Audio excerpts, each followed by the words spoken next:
नाज़रीन आदाब, शोबे खबर की खुसूसी पेशकश हालात हाज़रा में आपका खैर मकदम है।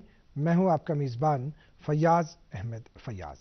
नाज़रीन, जिस तरह से आप जानते हैं कि हम रवा महीने की 31 तारीख को यूटी फाउंडेशन डे मना रहे हैं और यूटी फाउंडेशन डे के सिलसिले में हमने बहुत सारे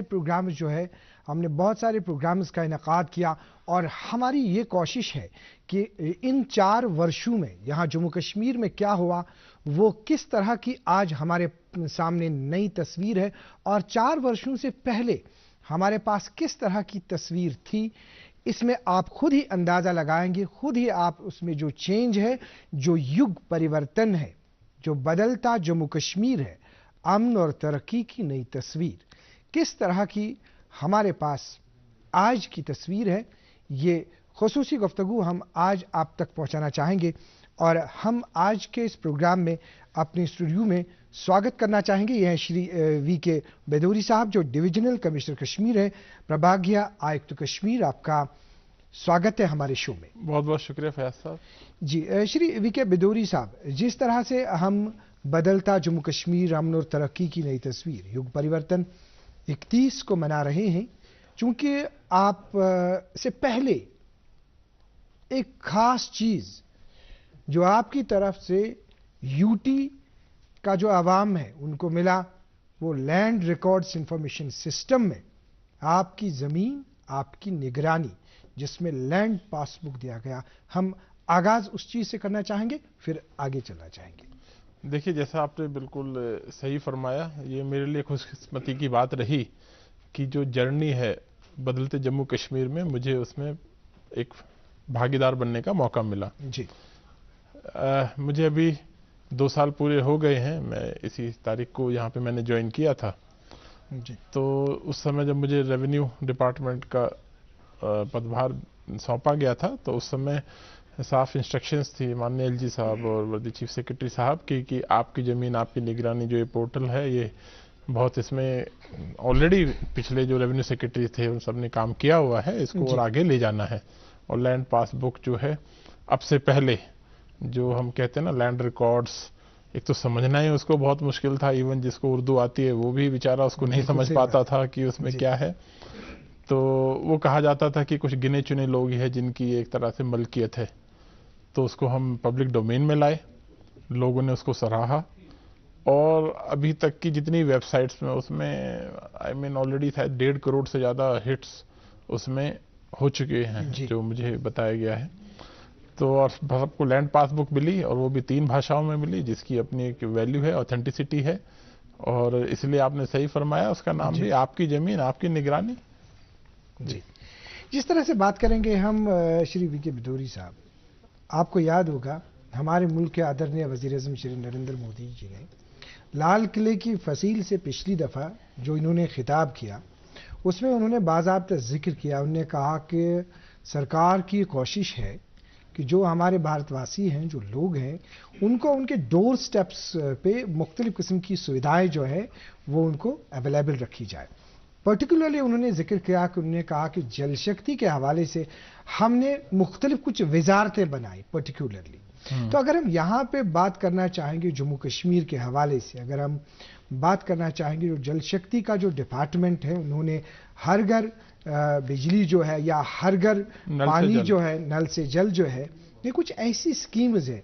आपको मुबारकबाद देना चाहेंगे प्रोग्राम के आगाज में, क्योंकि 72% जो है वो कवरेज मिला है यहाँ जम्मू कश्मीर को। तो उस सिलसिले में और हमारे सामने इन डिपार्टमेंट्स के हवाले से, चाहे सड़क की बात करेंगे, पानी की बात करेंगे, बिजली की बात करेंगे, किस तरह की चेंज आप देखते हैं आज इन 4 वर्षों में जो हुई?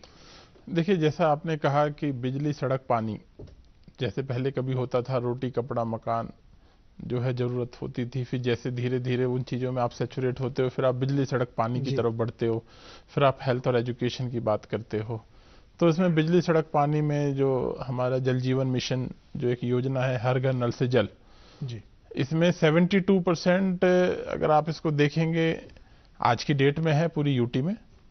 मैं तो कश्मीर प्रोविंस का होने के नाते मैं तो कहूँगा हम ऑलरेडी 82% उसमें ऑलरेडी है, और हमारा टारगेट था कि ये 31 दिसंबर तक इसको 100% ले जाएं। कुछ टोपोग्राफिकल रीजंस की वजह से हो सकता है वो 1 आध महीने और आगे जाएगा, अदरवाइज आपको जो है हर घर नल से जल 100% जो है हम इसमें अचीव करने वाले हैं। सबको साफ सुथरा पानी, ना केवल पानी पहुंचना है बल्कि साफ सुथरा पीने योग्य पानी जो है वो वहाँ पे पहुंचेगा। तो उसमें ऑलरेडी इसकी व्यवस्था कर दी गई है। काम आपने देखा होगा बहुत तेजी से इस पे चल रहा है। रोड की अगर हम बात करें तो अगर हम गांव कस्बे की रोड की बात करें तो PMGSY स्कीम है जिसमें आपको जितने भी हैमलेट्स अनकनेक्टेड है उनको कनेक्ट करना है। तो मुझे बताते हुए खुशी है और आप सभी को कि जम्मू कश्मीर एक मतलब one of the best UT है जो उसमें परफॉर्म कर रही है। और न केवल यूटी बल्कि स्टेट्स में भी, जिसने 2001 के सेंसस के हिसाब से सारे जो हमारे गांव है उसको कवर कर लिया है। और अगर मेरी प्रोविंस में बात करें तो 2011 के जो सेंसस में जो हमारे जो गांव बच गए हैं उनको भी अभी के प्लान में इंक्लूड करके उसमें आगे बढ़ रहे हैं। अगर आप मेन हाईवेज की बात करेंगे तो आपको पता ही है कि 1.5 लाख करोड़ से भी ज़्यादा की परियोजनाएं चल रही हैं, चाहे वो रेलवे का सबसे ऊंचा ब्रिज हो अगले साल जब रेल यहाँ पे आ जाएगी, चाहे उसका विस्तार आपको कुपवाड़ा तक करना हो तो उसके बारे में भी केंद्र सरकार ने ऑलरेडी उसकी अप्रूवल दे रखी है, या आपको जम्मू से मतलब कश्मीर आना हो या श्रीनगर से जम्मू की दूरी जो पहले कई दिन भी लग जाते थे, कभी जाम होते थे, शायद आप लोगों ने उसको ज्यादा सहा होगा, हमने तो सुना ही है। तो अब आप देखिए 4.5 से 5 घंटे में आराम से पहुंच जाते हैं। इसके अलावा फ्रूट्स के जो हमारा जब सीजन आता था, स्पेशली अमरनाथ जी यात्रा के समय में जब आता था तो लोगों को लगता था कि रिस्ट्रिक्शंस जो है होंगी। तो इस बार हमने पर्यटन भी कराए, दर्शन भी कराए और लोगों का जो है सामान भी तेजी से गया। और अभी आप देख रहे हैं कि किसी को भी अब रुकने की जरूरत नहीं है। 24/7 जो है वो ट्रक्स जो है उस पर अब चलते हैं, चाहे वो हैवी लोडेड ट्रक हो। और इससे बहुत सारे न्यूज़पेपर्स में ऑफ कोर्स वो आइटम अब तो गायब है कि पहले उनको जो समस्याएं होती थी अब उनको बिल्कुल भी नहीं है। और इस बार तो ऊपर वाले के करम से हमें एप्पल के भी अच्छे दाम मिल रहे हैं, तो मैं तो इससे लेके बहुत खुश हूँ। जिस तरह से आपने बात की सड़क, पानी, बिजली की, हम बात करना चाहेंगे यहाँ पे जो जम्मू कश्मीर में या पर्टिकुलरली जो कश्मीर डिवीजन है, अगर हेल्थ सिनेरियो या एजुकेशन की बात करें, हेल्थ की अगर हम बात करेंगे, बिल्कुल बहुत सारे ऐसे इनिशिएटिव्स हैं जो यहाँ पे लिए गए।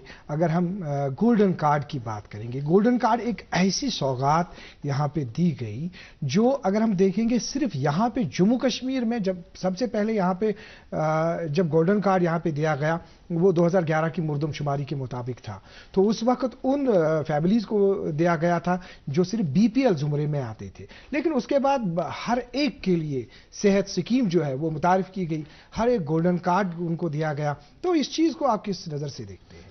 देखिए, क्योंकि मैंने इससे पहले भी और जगह काम किया है और मैं तो कहता हूं कि एडमिनिस्ट्रेशन ने यहाँ जो लोगों के लिए जो किया है कि सभी जो गोल्डन कार्ड ले सकते हैं। देखिए, जब तक आप सही है, स्वस्थ है, जब तक आपको कोई दिक्कत नहीं है, और मैं तो चाहता हूँ सभी की जो है स्वस्थ रहे, तंदुरुस्त रहे, इसलिए खेलो खूब, जो खेलना भी चाहिए। इसलिए हमने पंचायत फील्ड, हर पंचायत फील्ड में जो है बनाया गया है कि खेल का मैदान।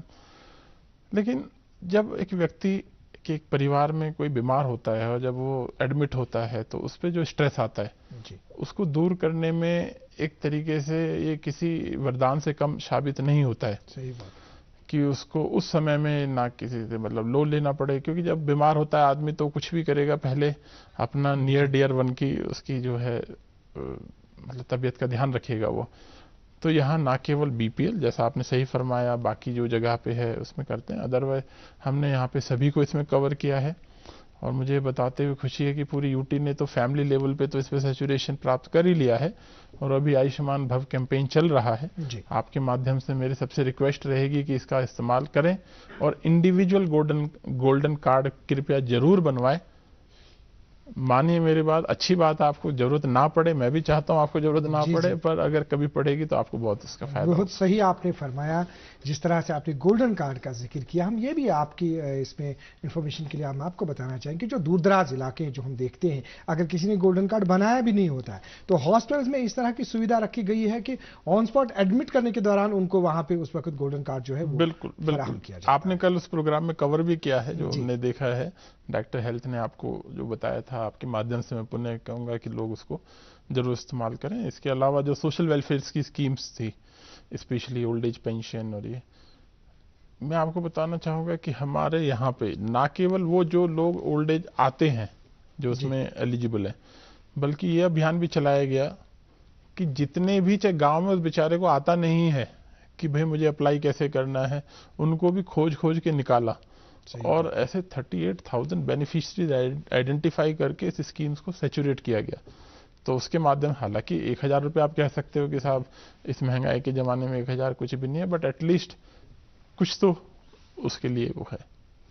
श्री वीके बिदूरी जी, एक ख़ास चीज़ की तरफ मेरे ध्यान जो है वो मेरा ध्यान जा रहा है, वो ये है कि आए दिन हम खबरों में देखते हैं, चाहे आप हैं या हमारे उपराज्यपाल श्री मनोज सिन्हा जी हैं या हमारे मुख्य सचिव जनाब डॉक्टर अरुण कुमार मेहता जी हैं, बहुत सारे अजला का दौरा करते हैं। अब आज यहाँ पे प्रोग्राम होता है, कल यहाँ पे होता है, परसों दूसरी जगह पे होता है। कोशिश यही है कि जो लोग हैं, लोगों की प्रॉब्लम्स को देखा जाए, उनको हल किया जाए।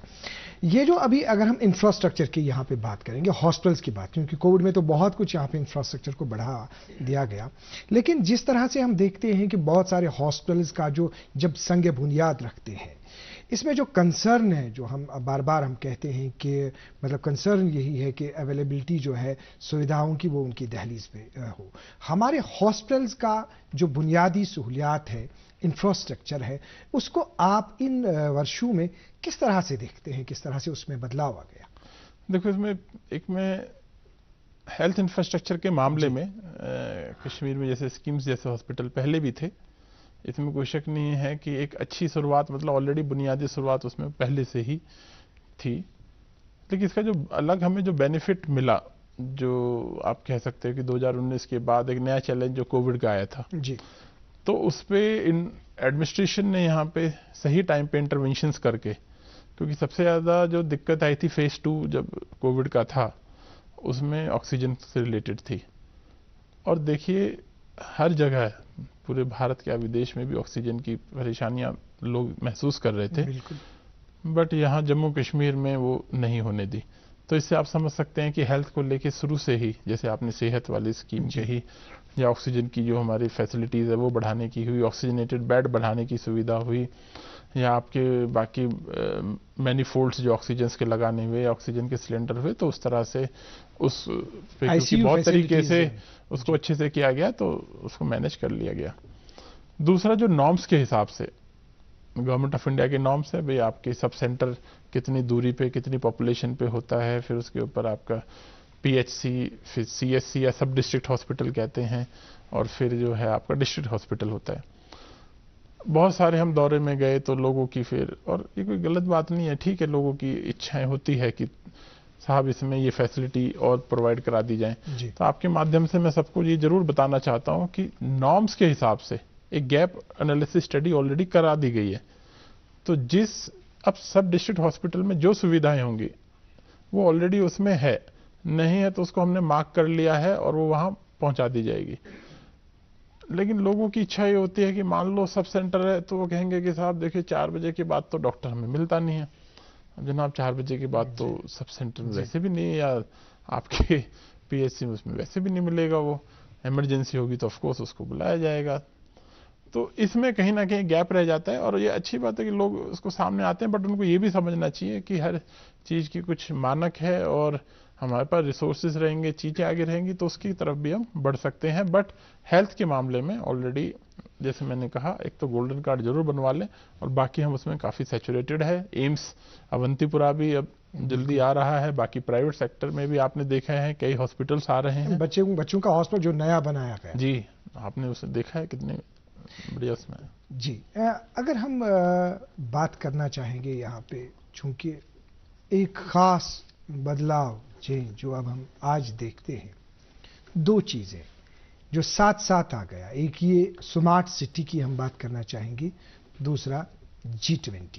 इसमें कोई शक नहीं है कि स्मार्ट सिटी का प्रोजेक्ट जो है वो स्मार्ट सिटी के उसमें जो मतलब साइंस वगैरह दस्तखत वगैरह हुए थे वो 4 वर्षों से पहले हुए थे या इस पीरियड से पहले हुए थे, लेकिन फिर बाज़ाब्ता उसकी यूटिलाइजेशन जब अब आज हम जाते हैं लाल चौक में, वाकई तौर जो पुरानी तस्वीर है और जो नई तस्वीर है लाल चौक की, श्रीनगर सिटी की, उसमें खासा फर्क है। तो जब आपने इस स्मार्ट सिटी प्रोजेक्ट को वहां पे इंप्लीमेंट किया, यहां से G20 का आपको वहां पे वो सम्मेलन था, तो किस नजर से आपने इसको देखा, किस तरह के चैलेंज हुए और क्या कुछ नया बदलाव आया? देखिए, एक तो इसमें मैं जरूर कहना चाहूंगा कि मतलब ये 2019 के बाद स्पेसिफिकली ये जरूर है। पहले हो सकता है बहुत सारी स्कीम्स, चाहे जल जीवन मिशन से लेके PMGSY या आपके हेल्थ से रिलेटेड, पहले हो सकता है हमें सीखने की जरूरत थी। आज हम उस स्टेज पे हैं कि हम सीखते भी हैं और बहुत सारे लोग हमसे सीखते हैं। बिल्कुल सही है। तो चाहे वो कोविड मैनेजमेंट की भी बात करिए, अब स्मार्ट सिटी पे बात करता हूँ। आज हम बात कर रहे हैं तो अभी पैरेलली जो है कॉन्फ्रेंस चल रही है और गवर्नमेंट ऑफ इंडिया से लेके हर जगह से लोग आए हुए हैं। उन्होंने भी इस बात को बहुत सराहा है कि इसका यहाँ पे वाकई बहुत अच्छा इम्प्लीमेंटेशन हुआ है। इसमें एक तो बधाई के पात्र मेरे यहाँ के ऑफ कोर्स लोग ही हैं, बिल्कुल, क्योंकि मुझे अच्छे से याद है कि उन्होंने बहुत सब्र रखा जी, उन्होंने बहुत साथ दिया। साथ में माननीय उपराज्यपाल महोदय हो, चीफ सेक्रेटरी साहब हो, या हमारे स्मार्ट सिटी के जितने भी ऑफिसर्स हैं, SMC कमिश्नर है, DC श्रीनगर है, चाहे पुलिस के भी जो हमें वहाँ जरूरत पड़ी। G20 की जब टाइमलाइन नज़दीक आ रही थी और आपको याद होगा उस समय कुछ मौसम भी हमारे तरफ नहीं हो रहा था, फिर हमें मैग्डमाइजेशन भी करना था जी, बट टीम इतनी अच्छी थी, लोगों का कॉपरेशन था और उसको फिर हमने दिन रात रख के उसको अच्छे से उसको करा दिया है। और आज जैसा आप बिल्कुल सही कह रहे हैं, बिल्कुल बदलती हुई तस्वीर है और बहुत खूबसूरत तस्वीर उसमें लगती है और बहुत प्राउड फील होता है कि we are part of the team. जी, बात करना चाहेंगे कि जिस तरह से अभी बहुत सारे प्रोग्राम्स जो हुए उसमें ये कहा जा रहा है, जैसे पिछली दफ़ा माननीय हमारे उपराज्यपाल जो है या चीफ सेक्रेटरी साहब जो है, उन्होंने कहा कि ऑनलाइन जो सर्विसेज है, चूंकि नंबर 1 पे हमारी यूटी जो है जम्मू कश्मीर, ये नंबर 1 पे है ऑनलाइन सर्विसेज में। अब हम इस ऑनलाइन सर्विसेज पे आना चाहेंगे कि आपसे हम तासुर जानना चाहेंगे कि ये ऑनलाइन सर्विसेज 900 से ज़्यादा अवेलेबल रखना, इसमें कितनी मेहनत होगी इसमें और कितना फ़ायदा आवाम को मिलेगा, इसका थोड़ा सा रिस्पॉन्स। देखिए, पहले तो मैं कुछ थोड़ी सी करेक्शन करना चाहूँगा। भाई, हम एक यूटी में नहीं, हम पूरे देश में नंबर 1 है। हमारी 900 नहीं है, अब 1036 से ज़्यादा हमारी ऑलरेडी ऑनलाइन सर्विसेज हो चुकी है जी। हमने मध्य प्रदेश को पीछे हट के हम जो है नंबर 1 इसमें बने थे। ऑनलाइन सर्विस की आपने बहुत अच्छा आपने पॉइंट बोला है और आपके माध्यम से पुनः मैं अपने भाई बंधुओं जो यहाँ के वासी हैं उनसे रिक्वेस्ट करना चाहता हूँ कि भाइयों, ऑफिसों के चक्कर मत काटिए। मैं बताता हूँ, एक एक सर्विस पे नज़र रखी जा रही है कि जो PSG की टाइमलाइन है जी, क्या उसके अंतर्गत ये सर्विस दी गई, नहीं दी गई। नहीं दी गई। ये जरूर आप कह सकते हो कि कई जगह मान लो कभी ऐसा ना हो कि भाई टाइमलाइन खत्म होने वाली है तो उससे पहले रिजेक्ट कर दिया, रिवर्ट कर दिया कोई बहाना बना के, ऐसा भी ना हो। उसकी भी मॉनिटरिंग, मैं क्या मतलब हाईएस्ट लेवल पे माननीय एलजी साहब खुद उसकी मॉनिटरिंग करके, और बहुत सारे लोगों पे हमने पेनल्टी लगाई है गवर्नमेंट ऑफिसर्स पे कि भाई आपने इस पे टाइमली आपने नहीं दिया है। आप अगर फील्ड में एनालिसिस कराओगे, जो हमने भी स्टडी कराई है, तहसील ऑफिसेज में स्पेशली, पहले अगर मान लो 10 लोग आते थे, अब 8 लोग आना बंद हो गए हैं। अब मतलब जस्ट 20%, 15 to 20% जो है उसमें लोग आ रहे हैं, क्योंकि सारी चीजें ऑनलाइन है। कुछ टीथिंग प्रॉब्लम्स होती है, आपने शुरू में स्टार्ट किया जी, फिर उसमें भाई डॉक्यूमेंट सही से अपलोड नहीं हो रहा है, भाई साइट नहीं चल रही है, भाई इंटरनेट कनेक्शन नहीं चल रहा है। तो उस समय जब हम ये इम्प्लीमेंट कर रहे थे तो उस समय ये था कि क्या हम सारी चीज़ों को अच्छा बना लें उसके बाद इम्प्लीमेंट करें, या हम इम्प्लीमेंट कर दें और धीरे धीरे अच्छा बनाते जाएं। तो हमने सेकंड ऑप्शन चुना कि परफेक्शन की तो कोई सीमा है नहीं, चलो इससे स्टार्ट करते हैं। जैसे जैसे हमें लोगों के फीडबैक मिले, हमने अपनी अपनी साइट में करेक्शन किए, इंक्लूडिंग रेवेन्यू की। जैसे मैं बता सकता हूँ कि पहले हमने ऑनलाइन फर्द किया, उसमें कुछ हमें कमी लगी, फिर उसको उसी हिसाब से रिवर्ट करते थे, तो उसमें एक डॉक्यूमेंट भी कमी होता था, नहीं हो पाता था, तो उसको भी उसमें अच्छे से कराया गया। तो ऑनलाइन सर्विसेज का भाई जरूर आप फायदा उठाइए और यकीन मानिए, बहुत जिम्मेदारी से कहता हूं, उसका आप इस्तेमाल करेंगे, आप निराश नहीं होंगे, आपको आपका काम मिलेगा। इससे आप जो क्वालिटी समय है, बजाय ऑफिसों के चक्कर काटने, बच्चों के साथ खेलिए, घर पे रहिए, अच्छे रहिए, स्वस्थ रहिए। श्री वीके भदौरी जी, एक और पॉइंट की तरफ आते हैं, जो यहाँ पे अगर हम देखेंगे कि मतलब मुख्तलिफ स्कीम्स है, सरकार का ये फोकस कि अगर यहाँ पे हमारे जो लोग हैं उसमें बड़े से बड़ा आदमी और छोटे से छोटा आदमी, चाहे वो मजदूर है उसकी तरफ भी खास ध्यान, चाहे वो बीमार है उसकी तरफ भी खास ध्यान, चाहे वो बच्चा है उसकी तरफ भी खास ध्यान, चाहे वो हमारी बहन है उसकी तरफ भी खास ध्यान। यानी कोई ऐसा फर्द नहीं है, कोई ऐसा व्यक्ति नहीं है जिसकी तरफ ध्यान नहीं दिया जा रहा है। हम बात करना चाहेंगे कि जो हाल ही में जो स्कीम आ गई, जो 15,000 रुपए उनके लिए, जैसे कोई मैसन्स है या जैसे कोई और कोई कारीगर है उनकी तरफ, या अगर हम बात करना चाहेंगे वो 5 मरला जो बेघर लोग थे, उस चीज में सरकार क्या चाहती है, किस तरह की मदद करना चाहती है आवाम की? जी देखिए, जो PMAY स्कीम जो थी उसमें SECC का डाटा था, सोशियो इकोनॉमिक कास्ट सेंसस का, जिसमें आपको पता है कि जो रूरल एरिया में अगर किसी के पास अपनी ज़मीन नहीं है तो वो घर कहाँ से बनाएगा। तो उसको ध्यान में रखते हुए सरकार एक स्कीम लाई कि जो बेघर है उसको 5 मरले तक ज़मीन जो है वो लीज पे दी जाएगी। और मुझे आपको ये बताते हुए अगेन बहुत खुशी है कि जितने भी उसमें एलिजिबल लोग थे उन सबको कवर कर लिया गया है। अब उसमें जो रह गए हैं वो वाले रह गए हैं। मान लीजिए वो कहते तो हैं कि साहब मैं बेघर हूँ, मेरे पास ज़मीन नहीं है, लेकिन उनकी कहीं ना कहीं, चाहे उनके पुरानी जगह पे या कहीं पे उनकी ज़मीन है। तो इसलिए क्योंकि रूल इस तरह से बनाए गए थे हमने कि साहब एक तो वो यहीं का ही नागरिक हो, दूसरा उसके पास ना तो कोई ज़मीन उसके नाम पे कहीं और हो, ना उसके नाम पे आने वाली हो उसके इनहेरिटेंस के हिसाब से, जिससे लोग इसका कोई दुरुपयोग ना कर लें। तो इसमें जितने भी हमारे आइडेंटिफाइड बेनिफिशियरीज थे उनको आइडेंटिफाई करके ज़मीन दे दी, उनके सैंक्शंस हो गए हैं, उनको इंस्टॉलमेंट्स उसमें मिल गई है। अभी जो स्कीम का जो इनॉग्रेशन जो हुआ था अभी 18 सितंबर को माननीय प्रधानमंत्री जी ने जो लॉन्च किया, जिसमें 18 ट्रेड उसमें शामिल है, तो उसमें पंचायत लेवल से अगेन आपके माध्यम से मैं सभी से कहूँगा कि उस स्कीम का ज़रूर आप फ़ायदा उठाएं, क्योंकि ये जो बेसिक ट्रेड्स है 18 ये सभी से जुड़े हुए हैं और उसमें ग्राम पंचायत को आइडेंटिफाई करके फिर जिला से होते हुए मतलब कलेक्टर को देना है, उसके बाद उनको जो उसके बेनिफिट्स मिलेंगे। हेल्थ में एक पॉइंट रह गया, वही जन औषधि सेंटर्स, क्योंकि उसकी तादाद पहले नहीं थी ज़्यादा, तो उस सिलसिले में क्या कहना चाहेंगे? देखिए, जन औषधि जो कंसेप्ट लाया गया कि जेनरिक मेडिसिन हो, कोई मेडिसिन के नाम पे आपसे ज़्यादा मतलब आपकी जो हार्ड अर्न मनी है उसको आपको ज़्यादा ना खर्च करना पड़े, क्वालिटी आपको दवाई मिले, तो उसके हिसाब से जन औषधि केंद्र जो है हमने पूरी जो यूटी में उसमें खोले गए हैं। और उसमें इसी के साथ मैं बताता हूँ, जो आपके कुछ पैक्स जो होती है, जो हमारे कोऑपरेटिव मूवमेंट्स का जो फ़ायदा उठा सकते हैं, तो अब तो कोऑपरेटिव जो इनकी सोसाइटी है पैक्स, जो प्राइमरी एग्रीकल्चर क्रेडिट सोसाइटीज़ जो होती हैं, अगर वो सामने आएंगी तो वो चाहे तो उनको जल औषधि केंद्र, ये जो आपका जन औषधि केंद्र के अलावा उनको चाहे पेट्रोल पंप हो, गैस एजेंसीज हो, ऐसे बहुत सारी चीज़ भी पा सकते हैं। तो कोऑपरेटिव मूवमेंट का फ़ायदा जनरली सदर्न इंडिया में ज़्यादा इसका फ़ायदा रहा।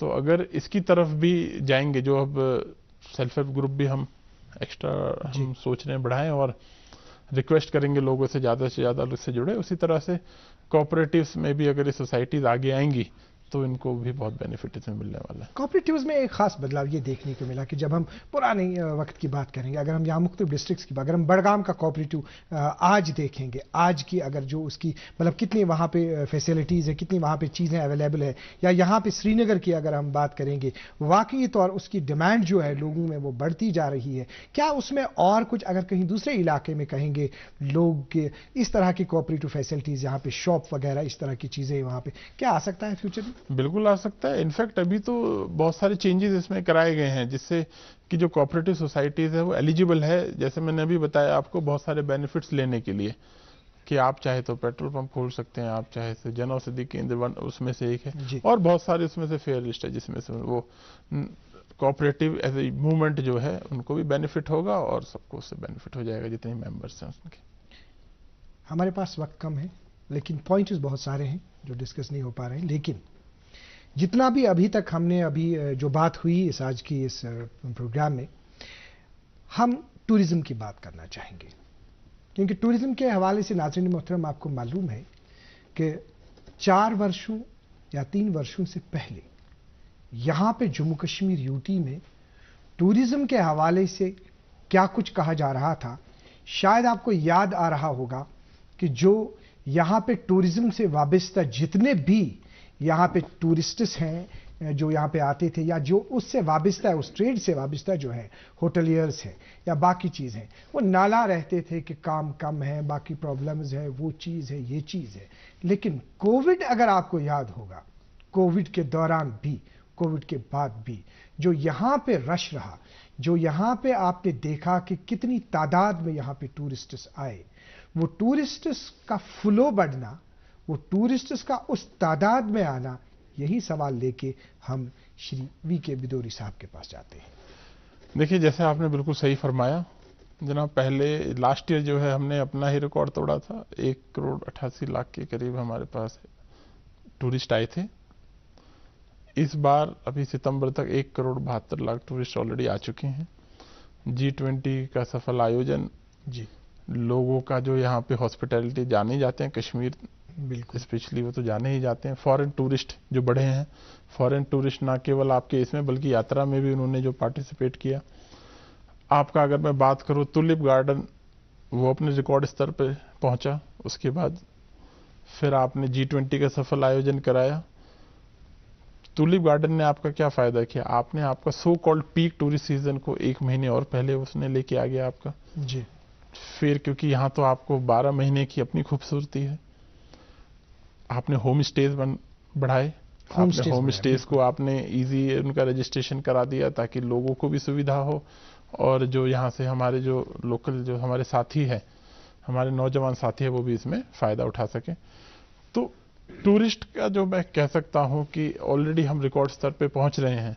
और इसमें क्योंकि देखिए जो शांति का एक अच्छा माहौल जो लोगों ने दिया है, तो उसका इसमें बहुत बड़ा रोल है। आज हमारे सारे मार्केट्स खुली रहती है, आज हमारे स्कूल्स कॉलेजेस वो अपना पूरे का पूरा अपना टेन्योर जो आप कह सकते हैं अपना सिलेबस अपना कंप्लीट करते हैं। ना केवल ये, चाहे आप तिरंगा यात्रा ले लीजिए जनाब, चाहे आप आज़ादी का अमृत महोत्सव ले लीजिए, चाहे आप मेरा माटी मेरा देश ले लीजिए, यहाँ पे लोगों ने मतलब जिस खूबसूरती के साथ उसमें पार्टिसिपेट किया है।